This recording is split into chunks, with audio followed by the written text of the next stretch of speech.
Frazier from 123K Teach. Today I'm here to discuss how to incorporate interactive notebooks into your classroom. Interactive notebooks have been a huge success in my classroom as I've been using these past few years. It is a fun, fantastic way for students to learn new information as well as practice and review skills taught. By adding interactive features to your classroom, learning becomes more meaningful and it will spark interest.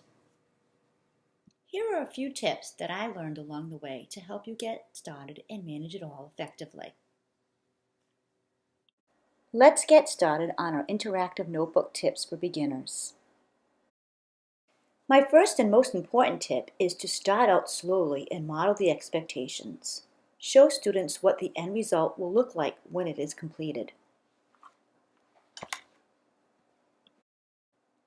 Use glue sticks or glue sponges. Try to stay away from liquid glue as it tends to get too messy. I prefer glue sticks versus the smaller ones as they last longer and are easier for young students to use. You may want to try glue sponges instead of glue bottles.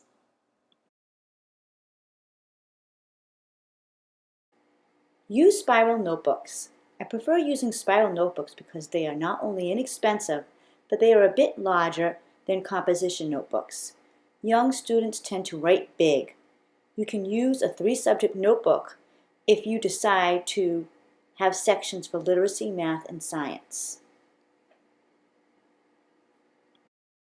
When purchasing an interactive notebook, look for one that does not have students use lots of loose pieces.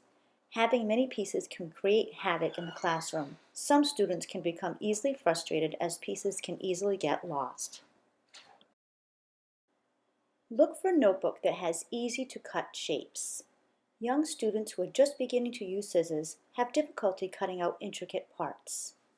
Be sure to find an interactive notebook that is simple enough for students to do, as it teaches the skills you want students to understand while not getting too frustrated about how to assemble it.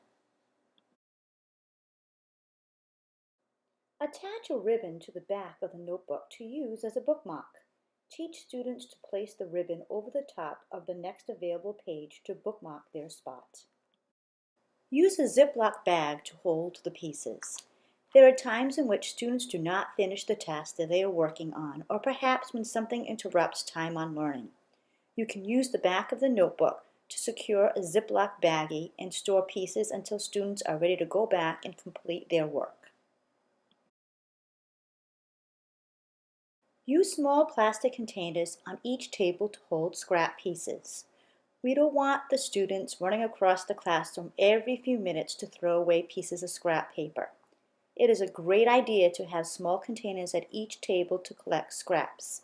I found these adorable mini trash containers that do not take up a lot of space at the Dollar Tree.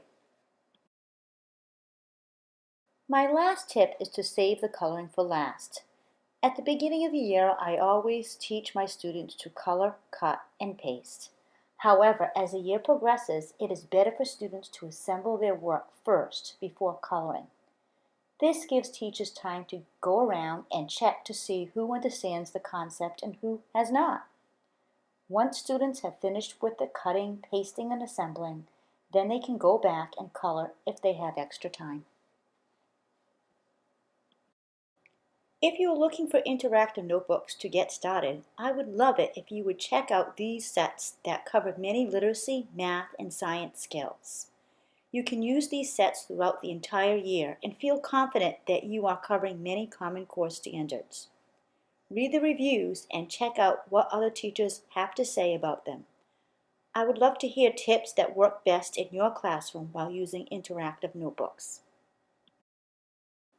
If you're looking to save some cash and want to cover literacy, math, and science skills, check out this kindergarten interactive bundle. Have fun incorporating interactive notebooks in your classroom. If you're interested in learning more information about interactive notebooks, see the links down below. Have an amazing school year. Please find me at Teachers Pay Teachers and social media. Thanks for watching. Have a great day.